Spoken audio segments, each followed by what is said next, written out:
नमस्ते, जय हिंद। गोरखपुर ही जिले में बारानगर एक स्थान पड़ता है जो आजमगढ़ के ही समीप है। हमारी टीम ने इस बार बारानगर जाने का डिसीजन लिया था। सभी प्रबंध बारानगर जाने के हो चुके थे और हम लोग बारानगर के लिए निकल दिए थे। कुछ दूर जाने के बाद हम लोग रास्ते से भटक गए। लोगों से पूछते हुए हम लोग बारानगर पहुंच गए। लगभग 1 घंटे की दूरी तय करने के पश्चात हम लोग अपने मंजिल बारानगर पहुंच गए। बारानगर मंदिर के पास ही समीप में एक नदी प्रवाहित होती है, सरयू नदी। हमारी टीम ने यह डिसीजन लिया था कि हम वहां जाने के बाद पहले नाव से उस नदी में सैर करेंगे।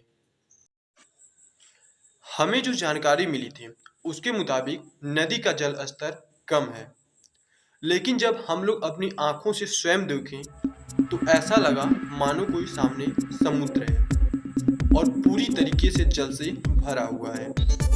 नदी का जल स्तर काफी बढ़ चुका था। हमारे टीम के सदस्यों ने जल में सैर करने से मना कर दिया। अधिकांशतः लोगों ने मना कर दिया।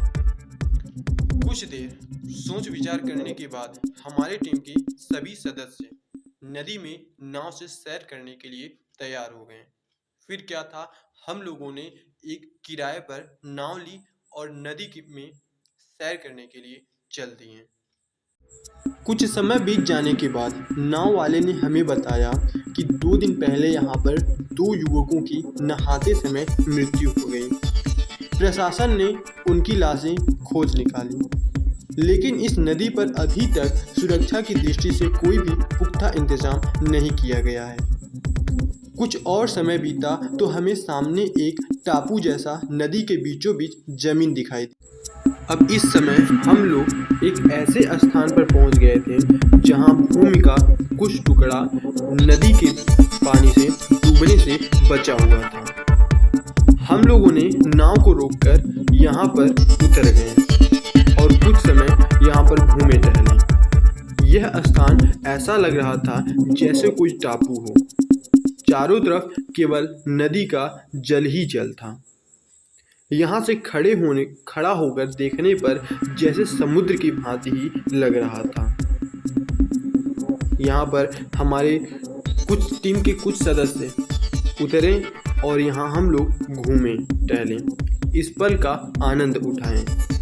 यहाँ से घूमने टहलने के बाद फिर से हम लोगों ने नाव को बुलाया और उस पर बैठ के रवाना हो गए। और अब अगला पड़ाव था हमारा मंदिर की तरफ जाना। नदी में से घूमकर आने के बाद अब हम लोग मंदिर के द्वार पर आ चुके थे।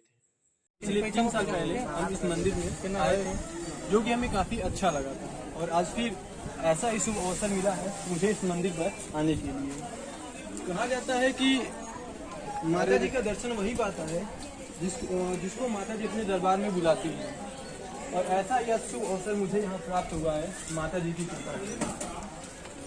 यहाँ लोगों की ऐसी मान्यता है कि जो भी अपने मुरादें लेकर आता है उसकी मुरादें पूरी होती हैं। इसमें कितनी हकीकत है और कितना नहीं, इसका हम पड़ताल करने नहीं आए हैं, लेकिन यहाँ ऐसी ही लोगों की श्रद्धा है कि जो भी अपनी मुरादें लेकर आता है उसकी मुरादें पूरी होती हैं।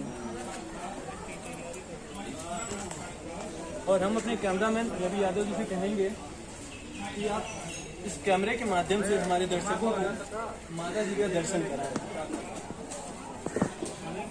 ऐसे भी यहाँ मान्यता है कि यहाँ कितने भी बारिश हो जाए, कितना भी बाढ़ आ जाए, लेकिन माता जी के इस मंदिर तक बाढ़ का पानी कभी नहीं आता है। और यहाँ ऐसे ही लोग जब किसी मंदिर पर या देवी देवता के स्थान पर जाते हैं तो हम बहुत ही शांति का अनुभव करते हैं। और आज भी ऐसा ही लगता है कि यहाँ जो श्रद्धालु हैं उनको ऐसा ही महसूस हो रहा है माता जी के इस दरबार में।